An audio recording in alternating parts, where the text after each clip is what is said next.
one of the things that really grabbed my attention recently is the importance of versatility. Now, many of us can't go on Easter egg hunts. Many of us can't go out and enjoy this great weather right now. And there are so many restrictions put upon us. But one of the things that we can do is to start to embrace the power of versatility. And I'll tell you what really did it for me. There's an Indian dish, one of the most well-known and loved dishes in all of India. It's regarded as the ultimate meal in a pot. It's known as khichdi. So khichdi is made with rice and lentils, and it's just boiled together with some spices, and that's your base. But here's where the versatility comes in. You can have that base and you can mix, you can change the ratios. You can have more protein, higher lentils, less carbs, lower rice. Once you've got that base, now you can start to inject different kinds of vegetables inside it. You can vary it and make it a Mexican flavor khichdi. You can make it in an Indian flavor or an Italian one with basil and oregano, or you can make it any other flavor or modulation. You can add tofu, you can add any kind of substance inside that mix, that pot. And that's where the versatility of the dish comes in. And it got me thinking, how can we start to apply this versatility in different areas of our life?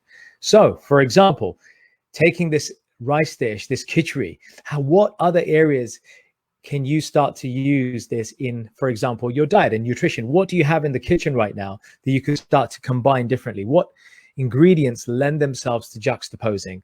And what I'm encouraging all of us to do is to start to look at what's in our pantry, in our kitchen, in a different light. For example, if you're used to using flours to bake breads, maybe you can use those flours to create something else, pizza dough bases, for example. If you have other stock, if you have vegetables, you can make soups rather than stir fries. So it's starting to shift how we see food and the relationship we have with food, trying and change it to make it something that's going to be valuable for all of us. So tip number one, using versatility to improve and variate our diet and our nutrition by getting creative with what we have in our kitchens. Step number two, or tip number two rather, is getting versatile in our physical health. And what I mean by getting versatile in our physical health is getting really curious about exercise. So for those of us who, like myself, were very much into the gym routine, going in, working out, pushing weight, all that kind of stuff, clearly for a lot of us, that's not possible. For many of us who wanted to go on a run, going on a run is becoming increasingly more difficult as well. But here are other things. You see, it goes back to what is the purpose of what you're doing. If the purpose was to go for a run, then that's one thing. But for most people, it's not to go for a run. If you ask yourself the right questions, you may discover that the purpose wasn't to go for a run. The purpose was to get fit. So if the purpose was to get fit or stay fit or get healthier, then you can start to look curiously what you can substitute that running for. So for examples with home physical workouts, with resistance training, I didn't have access to weights to use to do dumbbell presses. So look what I got. I got myself one of these, a resistance band. So now I can start to use a resistance band, and the resistance band becomes a tool that I can use to create workouts. As so, now I have my shoulder press. See this? Now I have a shoulder press. Now if I put it right here, I have a tricep press. It becomes a tricep press. If I bring it out here, it becomes a chest expander. In other words, it becomes a rear delt workout just for your rear delts. So you can see that with one band, there's so much variation. I didn't show you this, but I'm going to show you just here because I'm going to stand up and do it.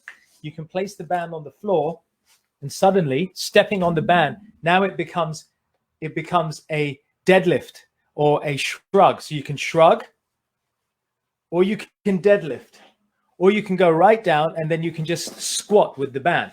So I just wanted to show you. And then look, here's another one. You can prop it to a machine, and now it becomes a bicep curl. Just from one band. So the point I'm trying to make here is to really encourage all of us to start getting creative and adapt how we looked at a particular protocol or mode of our life, whether that be fitness, whether it be nutrition, diet, whatever it may be. And so there again, start to look at what you can do to introduce your Keep Fit routine to work around the limitations that many of us have upon us. The third tip in this area is becoming versatile daily. Now, this means changing routine. For example, changing the routine to fit around the things that we have, our kids, our partner, family demands, the work. How can we shift? Here's a few ideas. Number one, time shift some of your office workloads.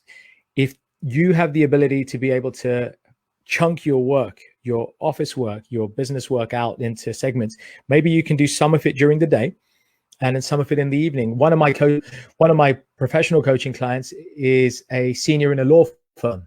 Now, she, with the rest of her team, are finding that the demand on their servers is way too high. So what they're doing is they're just working around parts of the clock. So they're working, some teams will come in and do they're just shift working, 8 a.m. to 4 p.m.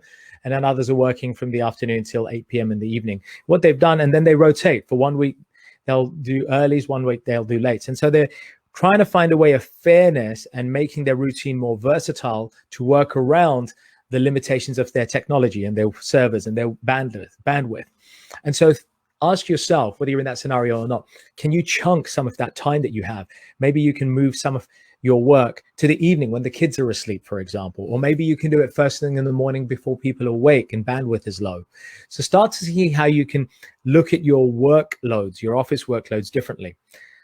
Another tip in this area, timeshare your space, changing from, so sharing your space. If you're all in the same space, it can get too much. So perhaps you can take one space for 2 hours or an hour and a half, and then somebody else gets for an hour and a half. So the members of the family get to share a space. It's not always practical, but if there's, for example, especially with weather, for those of you who are in the season of summer, it's always possible to get outside. So, and here's a great tip. As you know the saying, a change of scenery is almost as good as a rest. So we can really use that to our advantage. We can start to get versatile about where we work. Rather than being rigid about working at our office desk, we can take our laptops or our other work instruments and just go outside in the garden or go outside in another room. And what we're going to do then, by changing the environment that you're working in, and being versatile about where you work, can start to really make a difference in the results you get to. It increases productivity. And you know I love productivity. Increases productivity, it increases creativity, and it encourages ultimately innovation and problem solving, because you're in a different space. Just that change of space can make all the difference.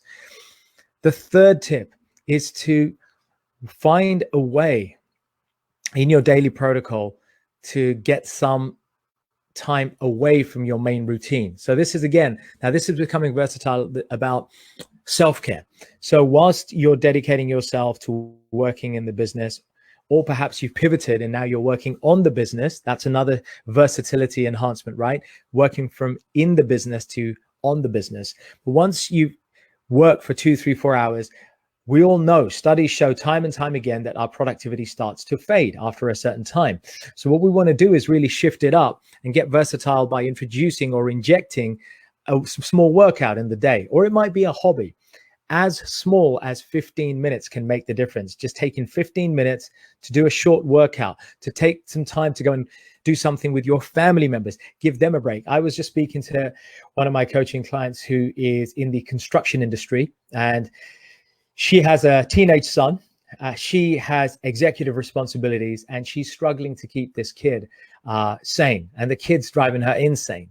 So what they've started to do is, it came to light. I was asking her, what does he love? What's his passion? And she interestingly said that, well, aside from playing computer games and talking to his mates, one of his passions is cooking. So we came up with this idea of having him putting him in charge. Now, this is empowering a child, making them feel that they have some control during this time of uncertainty and disruption, right? Powerful thing. The kid now gets a chance to create the menu schedule for the week.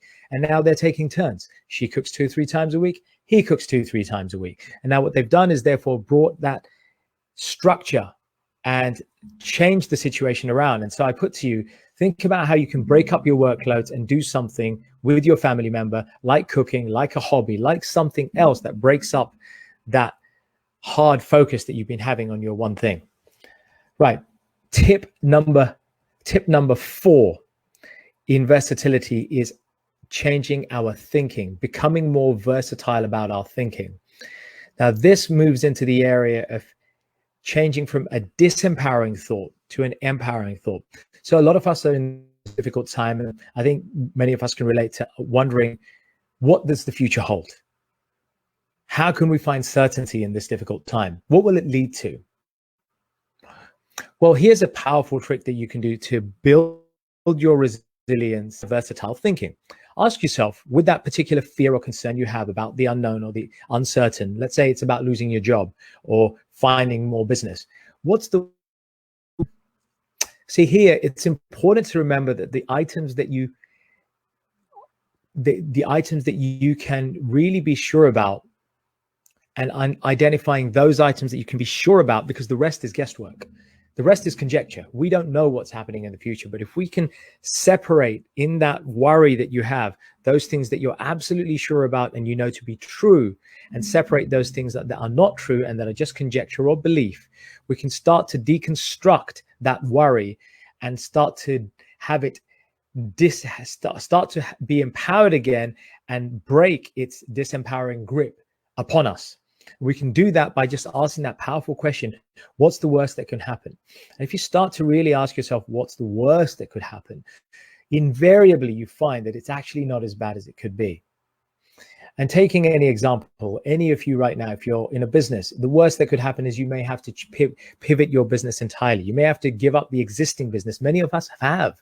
Many of us have had to drop what we're doing and shift and change the way we're doing it. And this is, again, versatile thinking, starting to pivot and see how we can change things that we have within our control, ascertain the facts, discard the reality, discard the myths, which are just beliefs, and then look at what we can control. Now, this also moves into another form of empowering thinking, which is, what's the most frequent disempowering thought I have? Consciously bringing it to the surface through meditation, through mindfulness, we can really bring to surface that disempowering thought, the most frequent disempowering thought. Not when you're in the moment of panic and you're gripped and you don't know you even have that thought. When you're in a moment of calm and you're in a relatively undistracted state, try to bring to your mental forefront what the most frequent disempowering thought is. Now, once you've got that, ask yourself, what new empowering thought or vision can I replace that thought with? Does that make sense? What new empowering thought or vision could I replace that thought with? If I could magically swap out that old, recurring, highly disruptive, disempowering thought with a new, more empowering thought, what would that be? The more you start to think of what that empowering thought can be, the more you start to cogitate on what that empowering thought could be, you start to give yourself the permission, your subconscious, the permission to actually start to take it on board. The very thought, the very act of bringing it to your conscious, as in the new volume dial on that disempowering thought you want to replace. And when you start to bring that new empowering thought to the forefront, the next thing to do, the practical thing, is, what steps can I take to help make that thought shift happen? I'll repeat it again. Once that new empowering thought is brought to your mind, the next step is to ask yourself, what steps can I take to help make that thought shift happen? And you can do that. You can actually do that by starting to deconstruct what that empowering thought looks like. So let's take a practical example. Let's say that the disempowering frequent thought that you have is that I'm not going to have a job in the next few months, and my furlough is going to go and they're just going to let me go. And I don't know how I'm going to find another role. So let's say that's your most frequent disempowering thought. Now, here's an empowering thought that you could replace. What if the empowering thought or vision is, I am going to create a new income stream through a particular interest or talent that I have, and I'm going to start it now while I'm furloughed so I can get it off the ground over the next few months? What if that's the new empowering thought that you have? I'm going to be the owner of my own small business with a residual income stream by September. Now that's your new empowering thought. Now you can look at the steps and deconstruct what that looks like. Well, what does it look like? Well, it looks like I need to identify what that talent or skill or interest is. I need to understand where the need and demand for it is or is going to be. I need to understand if I have the capability and the skills and the knowledge to be able to deliver or offer that service. Once you start to get answers to those questions, you can start to fill the gaps to those answers and start to build the basis of a plan that allows you to start moving in that direction and start to lay the foundations of that new business, of that new idea. And so you're starting to now move and shift your thinking. You're using your versatility power, your V power, to shift from disempowering thinking that's crippling our mind to empowering thinking that's going to empower and start to give us results in the months to come. So I hope that all makes sense. I know that you're going to be able to use this in your own life. I know that you'll be able to find ways to put it to good use. Start to see how you can use it. Apply V power, versatile thinking, versatile action, versatile behavior into your life. Let us know here what you're going to do, because by sharing your ideas in these comments and sharing these posts, we can really start to fire our imagination, which ultimately is more powerful than our conscious mind. Let us not forget that. Einstein didn't say that for no reason. So let us start doing that from today. Share. And if you would like some help personally, one-on-one to work with this, or your organization could do with some coaching and support during this time, either for your workforce at home and they want regular coaching on a weekly basis, or for your leaders and you want an online leadership mastermind to support you, let me and my team help you. We'll get in touch and we will support you during this difficult time to empower you and get you back on track during these difficult times. I look forward to speaking to you soon. That's it from me, Prash K. Peace out.